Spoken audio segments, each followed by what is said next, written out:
और इस पूरे मामले के सामने आने के बाद अब इस मामले पर कई गंभीर सवाल भी उठ रहे हैं। सवाल उठता है कि दोनों की हत्या कर आखिर किसने शव को जलाया।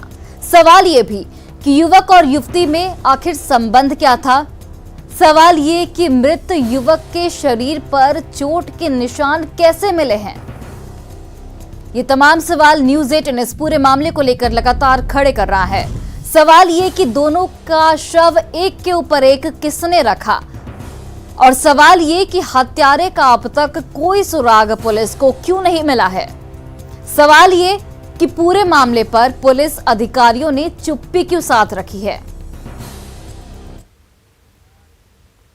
और जामताड़ा में कोविड का कहर एक बार फिर से बढ़ता नजर आ रहा है। मीजाम थाना क्षेत्र में एक ही परिवार से 3 लोग कोरोना संक्रमित पाए गए। जो लोग पॉजिटिव पाए गए हैं उनमें पति पत्नी और मां शामिल हैं।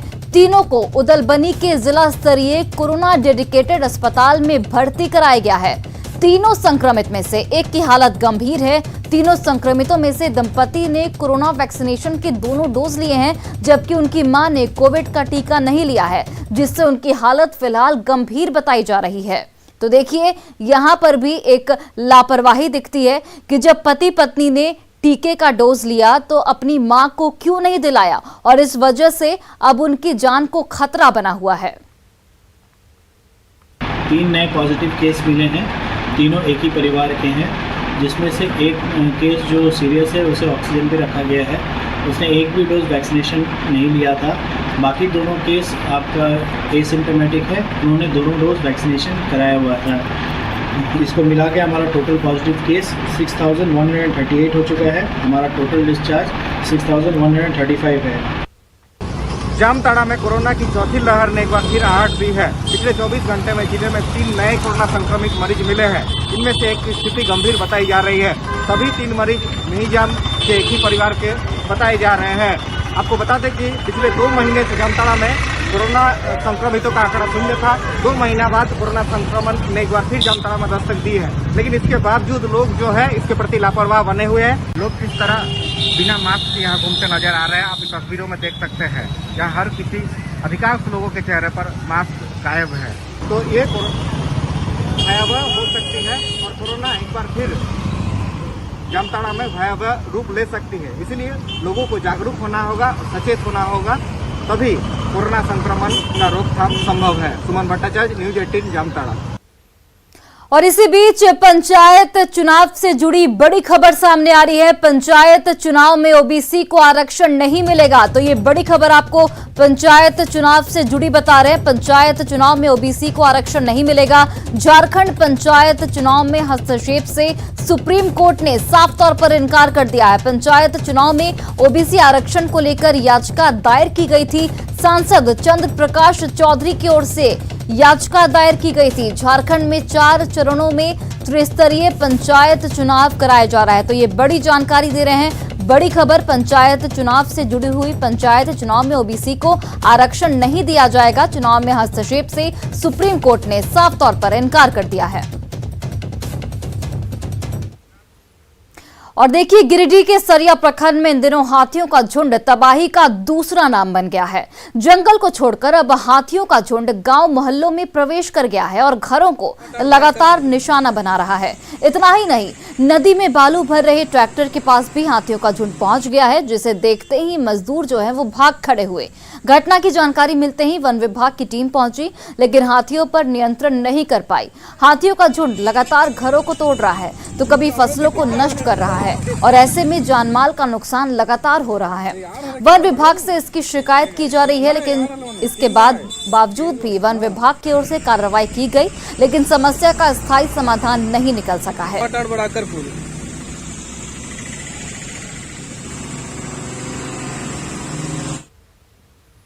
गिरिडीह में अनियंत्रित गाड़ी दुर्घटनाग्रस्त होने से 6 लोग जख्मी हो गए। इनमें एक महिला की हालत फिलहाल गंभीर है। जमुआ खोरी महुआ मेन रोड में धुरैता मोड़ के पास की ये पूरी घटना है, जहां एक तेज रफ्तार गाड़ी निर्माणाधीन नाले में जा गिरी। इसमें गाड़ी बोनट के बल पर पूरी तरह खड़ी हो गई। घायल महिला को बेहतर इलाज के लिए रांची भेजा गया है। वहीं बाकी लोगों का इलाज स्थानीय अस्पताल में जारी है। बताया जा रहा है कि सभी लोग चतरा के रहने वाले हैं और मुंडन कार्यक्रम में शामिल होने देवघर जा रहे थे।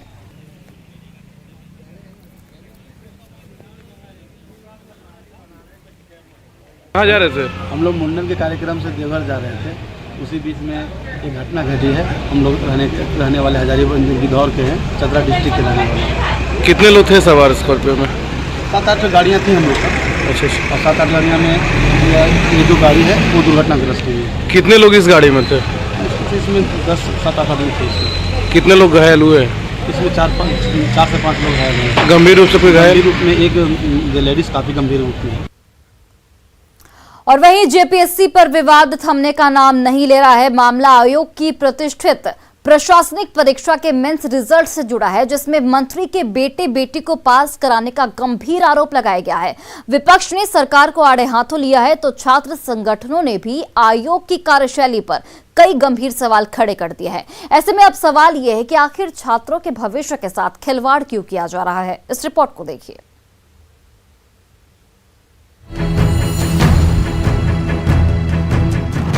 झारखंड लोक सेवा आयोग यानी जेपीएससी और विवाद एक दूसरे के पूरक बनते जा रहे हैं। जेपीएससी ने 7वीं से 10वीं परीक्षा का परिणाम केवल 47 दिनों में ही निकाल दिया, लेकिन अब पीटी के बाद मेंस रिजल्ट पर सवाल उठने लगे हैं।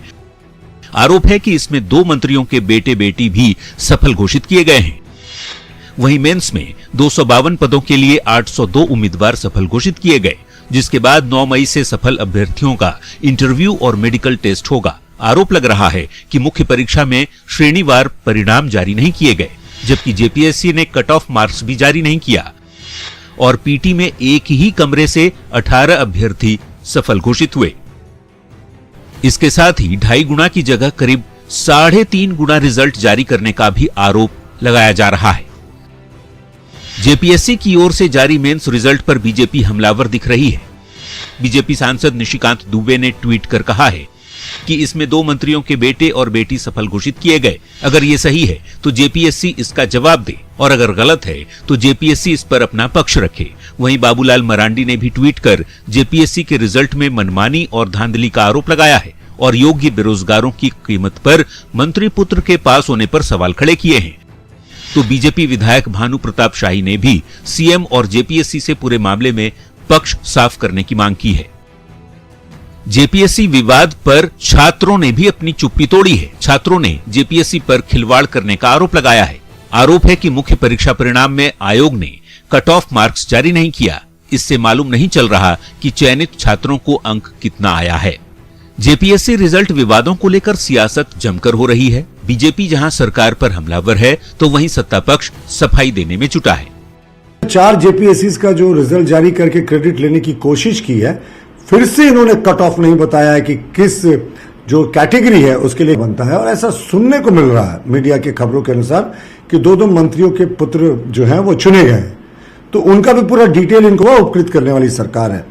इसलिए ये सारा मामला संदेहास्पद हो जाता है और हम मांग करते हैं कि जिनके पुत्रों का सिलेक्शन हुआ वो पूरा जारी करें। आरोप लगा देने से ही मुझे लगता है कि बातें पूर्ण नहीं होती हैं। आरोप प्रमाणित होना चाहिए और मुझे पूरा भरोसा है कि जो मौजूदा जेपीएससी की संरचना है, जिस तरह के लोग उसमें हैं, मुझे विश्वास नहीं होता कि किसी तरह की लापरवाही हुई होगी या जानबूझकर किसी को फेवर किया गया होगा। वो मेरिट पे पास हुए हैं तो स्वाभाविक तौर पे उनको बधाई है, और अगर किसी प्रकार की गड़बड़ियां हुई है तो इसका जेपीएससी जवाब देगा, इसकी जांच होगी। इस बेहद प्रतिष्ठित आयोग का विवादों से नाता पुराना है। ऐसे में विवादों के बीच हो रही सियासत के बाद सवाल खड़े हो रहे हैं कि आखिर जेपीएससी का विवादों से पीछा क्यों नहीं छूट रहा। पीटी के बाद अब मेंस रिजल्ट पर भी विवाद क्यों है? छात्रों के भविष्य से खिलवाड़ क्यों किया जा रहा है? न्यूज़ 18 के लिए रांची से निरंजन कुमार की रिपोर्ट। और देखिए, झारखंड में राजनीतिक गतिविधियां जो हैं वो चरम पर हैं। सीएम हेमंत सोरेन को निर्वाचन आयोग की ओर से माइनिंग लीज से जुड़े आरोपों पर उनका पक्ष मांगा गया। वहीं इस मामले में सीएम को भेजे गए नोटिस की कॉपी बीजेपी को भी भेजी गई। बीजेपी ने ही इसकी शिकायत राज्यपाल से की थी, जिसके बाद निर्वाचन आयोग ने प्रदेश बीजेपी से भी अपना पक्ष मांगा है। प्रदेश बीजेपी अध्यक्ष दीपक प्रकाश कल दिल्ली गए, जहां वे आज चुनाव आयोग की ओर से मांगे गए जवाब के बारे में पार्टी के सीनियर लीडर से मंत्रणा करेंगे। वहीं झारखंड की राजनीति भी फिलहाल दिल्ली शिफ्ट होती नजर आ रही है। जेएमएम के केंद्रीय समिति सदस्य सुप्रियो भट्टाचार्य भी दिल्ली गए हैं। इधर वित्त मंत्री रामेश्वर उरांव भी दिल्ली में ही हैं।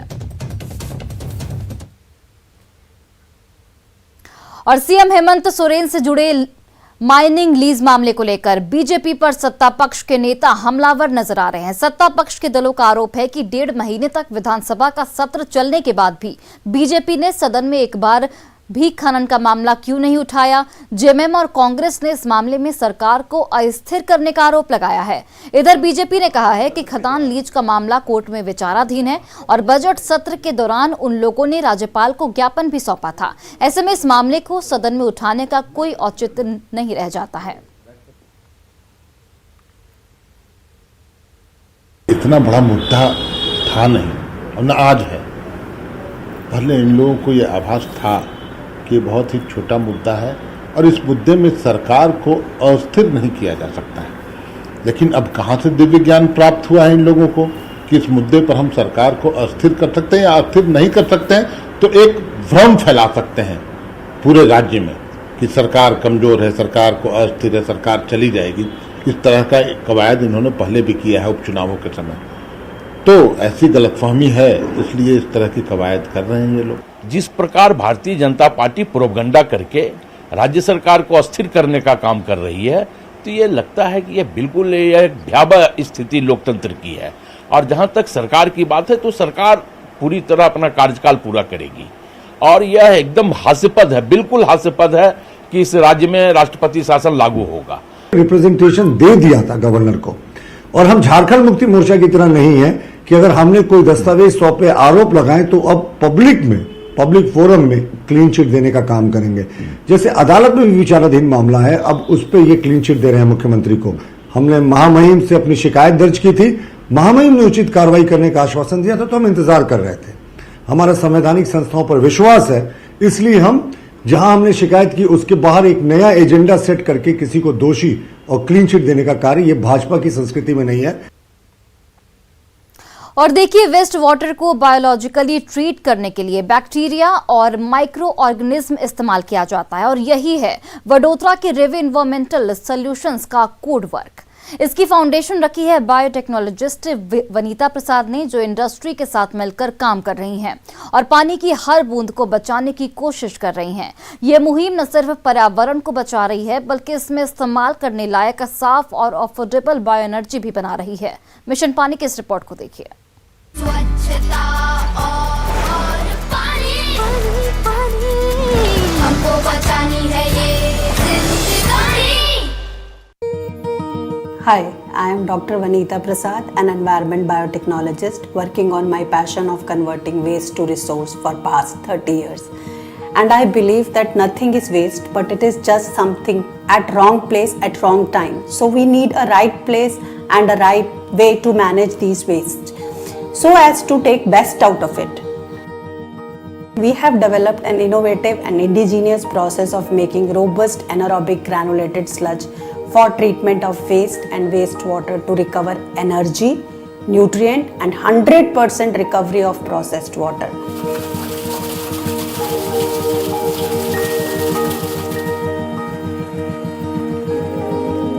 Revi solutions can be employed in treating waste and wastewater from municipality as well as industry. With our biotechnology approach, we will help provide clean water, sanitation, as well as affordable clean energy to communities that wants to become more climate smart.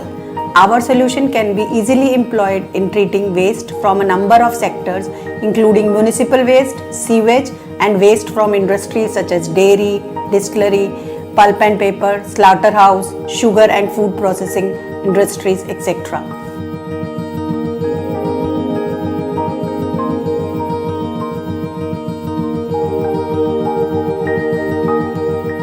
As water is at a core of sustainable development and is very crucial for social economic development, its treatment and reuse is must.